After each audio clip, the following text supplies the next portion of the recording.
Good evening भाई सभी को। नमस्कार भाई, कैसे हो साथियों सभी। उम्मीद करता हूँ सब अच्छे होंगे और मस्त होंगे भाई। आज साथियों समय नहीं है इतना मेरे पास अभी थोड़ा, तो इसलिए वीडियो कम आ रही है। बाकी जो आप सबको मैंने बता दिया शॉर्ट वीडियो के माध्यम से कि यूपी होमगार्ड की जो वैकेंसी है अब अपने मतलब चरम सीमा पर है, यानी प्रक्रिया चालू हो चुकी है। तो एक कमेंट मेरे पास आई थी भाई की बहुत ज़्यादा OTR को लेकर के। ठीक है, आप OTR को ऐसे समझो, OTR का क्या मतलब है। यानी यूपी पुलिस में जैसे कि SSC GD में रेलवे मांगते हैं, यानी OTR यानी वन टाइम रजिस्टर्ड, है ना। यानी एक बार पंजीकरण करना किसी संस्था में। इसी तरह यूपी PRP बोर्ड में आप एक बार अपना रजिस्ट्रेशन कर दोगे तो बार बार आपको अपनी डिटेल्स फिल नहीं करनी पड़ेगी फॉर्म भरते वक्त। बस इतना सा मतलब है OTR का।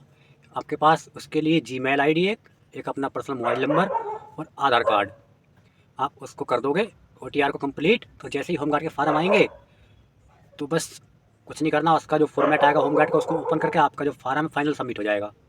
ये हो गया। बाकी भाई होमगार्ड की भर्ती कब तक आएगी।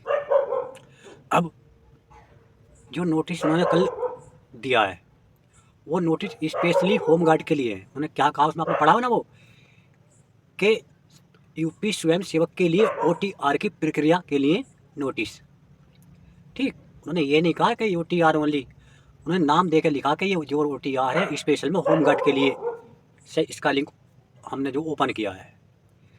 अब भाई भर्ती कब तक आएगी, मैं तो भाई अपना अनुमान बता रहा हूँ भर्ती आपको 25 नवंबर तक देखने को मिल जाएगी इसकी प्रक्रिया।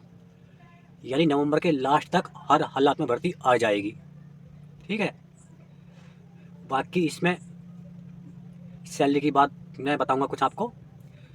आपको बता दूं, सबको पता ही चल गया होगा, सब जानते ही हैं, बहुत सारे सिस्टम है ना। हाइट पुलिस जैसी सेम है, लड़कियों की भी लड़कों की भी। हाई स्कूल इसकी यानी योग्यता है, और रनिंग इसमें SI वाला फिजिकल है। ठीक है, हल्के में ले रहे हो होमगार्ड को तुम, सेम SI वाला उठाकर इधर रख दिया।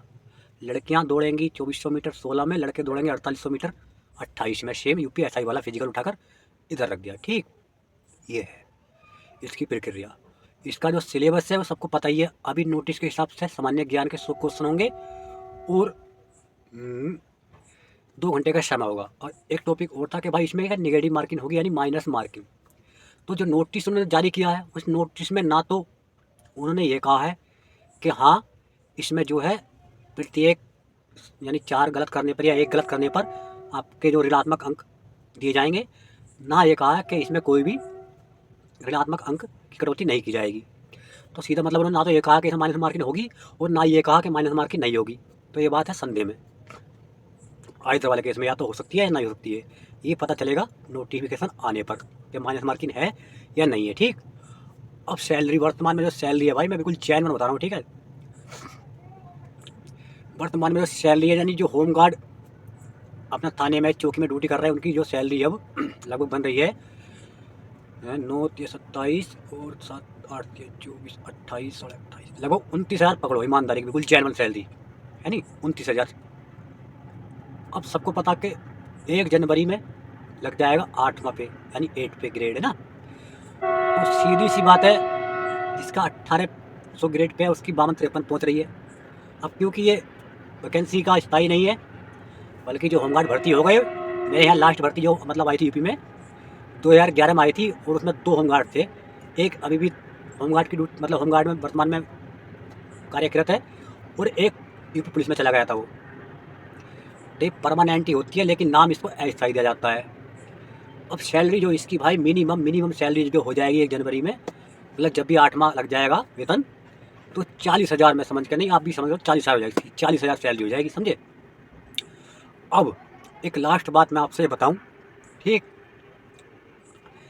भाई इस वैकेंसी में फार्म सब भरेंगे। ठीक है, A to Z सब भरेंगे। जिन्होंने SI में अप्लाई कर रखा है वो भी भरेंगे, और जो UPSC की तैयारी कर रहे हैं वो भी भरेंगे, और जो M.Tech B.Tech समझ रहे हो वो सब भरेंगे जिनकी हाइट 168 सेंटीमीटर है।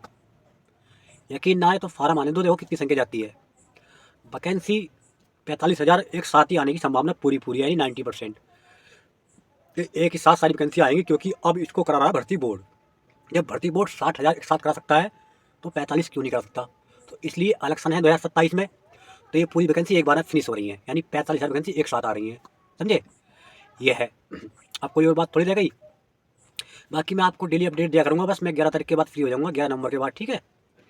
उसके बाद आपको जो भी पूछना है आप पूछ लेना कमेंट में, मैं रिप्लाई कर दूँगा।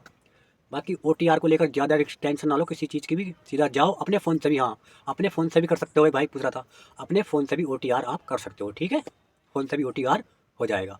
सैलरी अभी 29,000 है, 40,000 प्लस में पहुँचेगी, कम नहीं होगी, 40,000 प्लस पहुँचेगी, 8 में लगते सारी, यहाँ आप देख लेना। और इतना फ़र्क है, UP लिखा रहता है उधर, यहाँ UPHG लिखा रहता है, वर्दी में कोई फ़र्क नहीं है। वो लड़के के ऊपर बात डिपेंड करता है कि लड़का जो भर्ती हुआ है होमगार्ड में, तो वो जो वर्दी पहनना पसंद कर रहा है, किस कैटेगरी की वर्दी पहनना पसंद कर रहा है। यानी लड़के भी कई तरह की सोच वाले होते हैं, तो कुछ लड़के ऐसी वर्दी सेलेक्ट करते हैं कि कोई अंतर नहीं बता सकता कि UP होमगार्ड है या पुलिस वाला है, समझ रहे हो। और अब UP होमगार्ड के जो स्टार होते हैं ना, वो पहले प्लास्टिक के होते हैं कपड़े जैसे, अब तो बिल्कुल पुलिस वाले हो गए उसके, SI वाले। मेरे गांव में एक होमगार्ड थे, वो SI बने हैं, तो वो पहले वो लगाते थे कपड़े वाले स्टार, अब उनके बिल्कुल रियल हो गए जैसा क्या UP SI के होते हैं। तो ये था। तो भाई अपने अपने ऊपर चॉइस होती है वर्दी, कोई किस तरह की पसंद करता है, कोई किस तरह की, बाकी कोई फ़र्क नहीं है यूनिफॉर्म में। और पहचान नहीं पाया कोई, ये होमगार्ड खड़ा है या UP पुलिस वाला खड़ा, अब जो नहीं भर्ती होगी पहचानेगा तो सिर्फ किससे पहचानेगा, वो UP लिखा रहता है वहाँ, UPHG लिखा रहता है इंग्लिश में आएगा तो। और हिंदी में आएगा तो आप जानते हो उत्तर प्रदेश पुलिस, यानी शॉर्ट में, और उसमें उत्तर प्रदेश हो, है ना, शॉर्ट में होमगार्ड, इस तरह रहता है पूरा भाई। तो भाई ये थी आज की पूरी जानकारी और पूरी वीडियो। काफ़ी दिनों बाद लॉन्ग वीडियो बनाई है, 1-2 महीने बाद, ठीक है। वीडियो को लाइक कर देना, और जो साथी चैनल पर नए आए हैं देखने वीडियो, तो सब्सक्राइब कर लेना। होम गार्ड से रिलेटेड जो भी अब चलेगा आपको अपडेट दी जाएगी, ठीक है। बस 11 तारीख तक का आप वेट कर लो, 11 नवंबर का, उसके बाद मैं फ्री हो जाऊँगा। फिर जी के पढ़ना अपनों को, कुछ नहीं पढ़ना, ठीक है। बाकी जो उसमें कुछ चेंज आएगा सिलेबस में तो देखा जाएगा। तो जय हिंद, जय भारत, टेक केयर भाई, सभी को नमस्कार। मस्त रहो, स्वस्थ रहो, अपने अपने घर, सर्दी हो रही है रजाई में बढ़ के पढ़ते रहो, ठीक।